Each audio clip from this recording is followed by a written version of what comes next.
Watch this bit. This is good. Hello, you. I'm Guru Larry, and I welcome you to Fact Hunt. That impression does rather take it out of me a bit. Let's just give that a bit of a go again. But, hello, you. I'm Guru Larry, and I welcome you to Fact Hunt. Seamless, huh? Now, 1990 was time for the Guru, aka Guru Josh, R.I.P. But 2020 it's time for another Guru, Guru Larry. See what I did there? So I'm here today to review his new book, Fact Hunt. And well, what can I say about it? It's great. Okay, bye. What do you mean I've got to do 10 minutes? What? That wasn't part of the deal. Okay, just don't embarrass me on camera, all right? It's not fair. Okay, it appears I'm not done quite yet. Now, Larry Bundy Jr, aka Guru Larry, has been making Fact Hunt and other gaming videos for many years. He's been on TV many times, including Guru Larry's Retro Corner on xleague.tv and appearances on Sky One's Games World and Charlie Brooker's Games Wipe. But the one I remember most was shown on Rapture TV between 2006 and 2007. Shown very much, it's very much like sort of Retro Corner, but cut into 12-minute chunks and put either after Cybernet, which seemed to escape from ITV. When it was on ITV, it was on sort of very late in the night, so it's very much, well, late in the night, early hours really. And also Gamers with an at instead of an A. And that was with Matt Cuttle and Kate Havenaugh. Now, Rapture TV is no longer with us, sadly, but these days everything's on YouTube. And if you've seen Guru Larry's videos, then you know exactly what to expect from the book. At the time of making this video, Larry has around about 377,000 subscribers and about 68.3 million views. Myself, I've got just a shade over 2,500 subscribers and just slightly, or coming up to 3 million views. But you can help boost all that by subscribing right now. Click on the like, share the video to everybody in the world, and don't forget, when you subscribe, don't forget to click on the little bell for notifications. I will love you forever, and you'll get 7 years good luck as a result. That's a guarantee. Not a guarantee. Okay, now the Fact Hunt book has over 300 pages. There's loads and loads of categories. I'm obviously not going to go through the whole thing in this video, but I will just go through select chapters and just pick out a few little bits that I like. And what I might try and do, if I remember, is slot in video games footage so we can see what sort of games we're talking about as we progress. If you're so good, I might also try and slot in some pictures, just a couple of sort of slight pictures of the book, just so you don't, just so you know what I'm looking at, because otherwise I can't really sort of hold it up like that, because otherwise I can't read it, otherwise it's a bit too close to my eyes. So first up, before we get to one of Larry's own sort of fact hunts, we've got a section from Violet Berlin. Violet, I keep wanting to say violins. Violin, the sound of violins. But we're not going to have any violins in this video because I can't play any instruments. But Violet Berlin, she was, she presented a few things. The one I remember most was Bad Influence on ITV in the 90s. Yeah, I watched an awful lot of Bad Influence. Kind of wish that would come back, but it is what it is. Now, if you're sitting comfortably, let me begin. So I'll just say she's covered about 4 or 5 different games here. I'm only going to mention one of them, and that is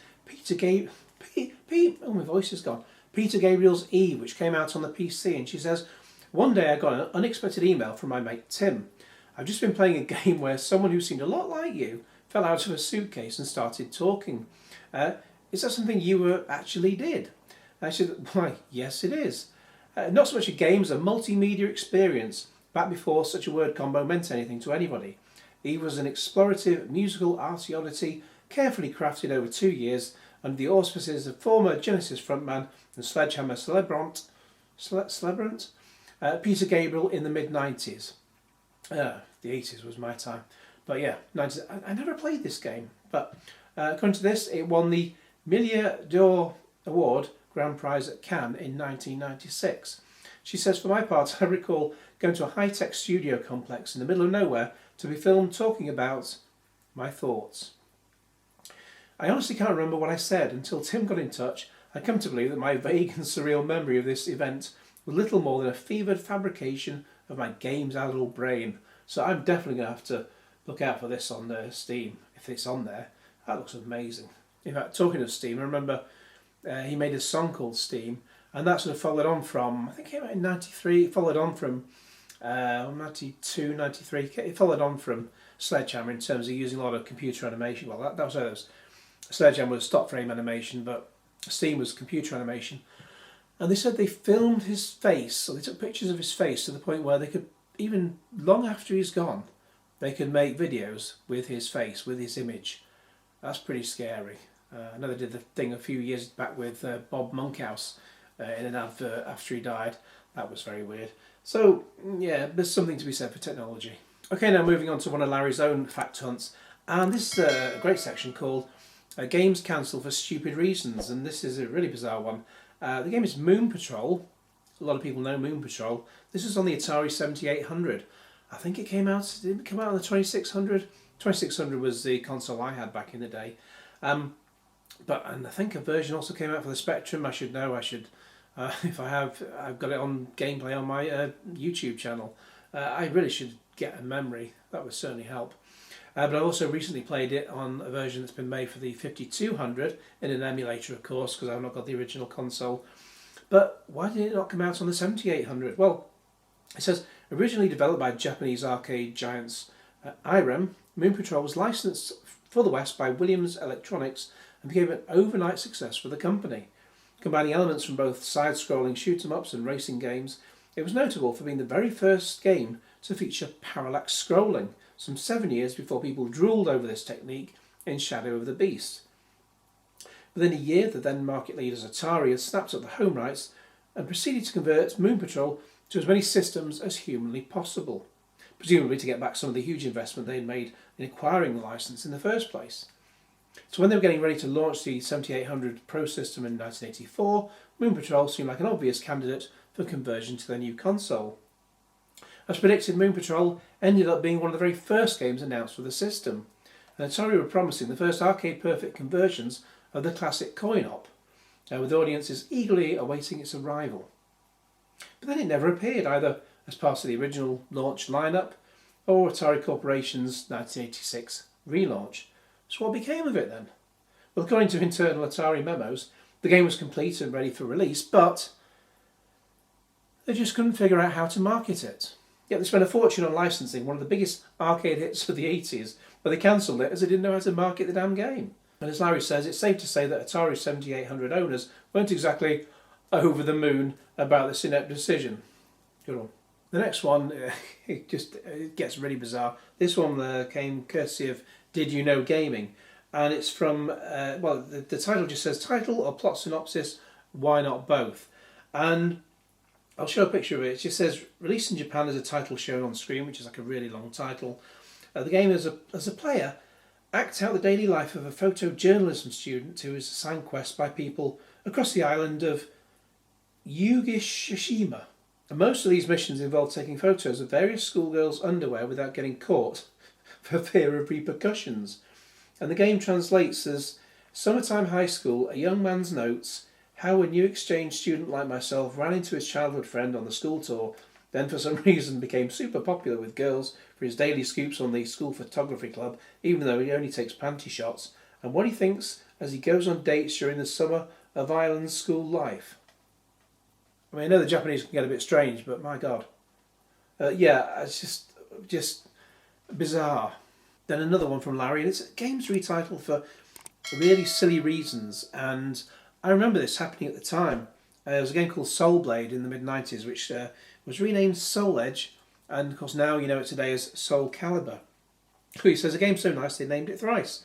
Soul Calibur today is one of the final bastions of big fighting game franchises of the 90s, but fans of the series may remember it was not called Soul Calibur until its second entry. The original was named Soul Blade in the West, before that Soul Edge in Japan and the arcades. But why? We have Tim Langdell to blame, an infamous copyright troll who went after anything video game related that had Edge in the title. When he changed the name of his game company from Softtech to The Edge in the early 80s, he assumed he solely owned the name Edge across the entire video game industry. No. So the next 3 decades he threatened legal action towards anything that came onto his radar, and Soul Blade was just one of his numerous victims. But believing his claims to be true and not wanting to pay him any royalties, Namco simply renamed the game from Soul Edge to Soul Blade for its Western release, and to avoid further issues with the sequel, rebranded it again to Soul Calibur, with Calibur, as you know, sort of looking like Excalibur. As for Tim, well, he got a little too trigger happy with his own libelous legitations and decided to take EA to court when they released seminal Jumpy Woman simulator Mirror's Edge in 2007. Needless to say, EA tore his accusations apart in the courts to the point where Tim had to relinquish any claims to the title ever again. This upset Tim so much he left the video game industry altogether and became a priest of all things. And it says, not a joke. Brilliant. But they are a fantastic game series, and the most recent one was Soul Calibur 6, and yeah, I love that game. Next up we have announced video game movies that will probably never happen ever. And I remember playing the game, but I don't remember talk about a film, unless, well, it comes from 2006, I think, around 2005, 2006, and yeah, 2006, and I've had a bit of a sleep since then. Yeah, I can remember stuff from the 80s and 90s, but not from 10, 12 years ago. Well, apart from 2006, I can remember watching Larry's programmes on Rapture TV, of course. But anyway, if you know Spy Hunter, it's sort of racing car game from the 80s, and it's like in the 80s, I think, which ended up being, according to this, it said it was intended to be like sort of James Bond style game. And we know often how bad video games as movies can be, especially with the awful Tomb Raider reboot. Was that 2018, I think, which is going to still be getting a sequel somehow, even though it only just about broke even. So God knows why they're making it, but anyway. And strangely enough, one of the best ones in recent times, also from 2018, no, sorry, where are we now? It is 2018, I think, possibly. Rampage, that game which is just a gorilla and something else, beating 7 shades of you-know-what out of buildings. A very plotless game, but they managed to turn it into a film lasting almost 2 hours. And it was great. I mean, they put jokes in it, but it was just fun from start to finish, pretty much. And great to see on the big screen. And The Rock shows that when madness happens, he can make it work. But he was also planned to star in a film, Spy Hunter Nowhere to Run. And it's actually shown on the front cover of the game as well. But it says the only problem was the movie itself never materialised. However, this didn't stop the game from being released. Even The Rock couldn't save Nowhere to Run from receiving lukewarm reviews from critics. But even after the game tie-in was released, murmurs of a Spy Hunter production have lingered, with small signs of life appearing in 2012 and 2015, before once again being submerged to the murky waters of development hell. I think out of all the games that featured in this section, Spy Hunter is probably the one with the best chance, given that The Rock is still a massive star, and he's got pedigree in doing the video game movies. Watch this space. And last but not least, I'll finish on this section, which is consoles renamed for really silly reasons. And if you know about the Atari Lynx, which came out in... What does it say? It doesn't actually say on here, but it's around about sort of 90s, definitely. I think it's like sort of mid to late 90s thing. I need to actually look it up. A bit of research might help, mightn't it, Dom? Hey ho. But anyway, the Atari Lynx, which obviously isn't around today, was originally called the Handy Game, then was renamed the Atari Portable Entertainment System, which is, Larry confirms, why did they drop the moniker? Was it legal threats from Nintendo? Because they had the Nintendo Entertainment System. Product confusion? No.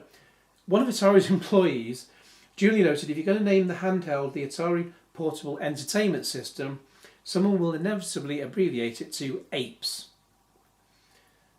So realising they're going to be the laughingstock of the industry by naming the console after a primate, they quickly scavenged a far more suitable title and went with the sort of cat family, and we have the Lynx. There you have it. So there we have it. There's literally hours of reading time in this game. I only went through, so there's 300 pages, I only went through like one topic out of like loads of topics, and I only picked out a handful of topics as well.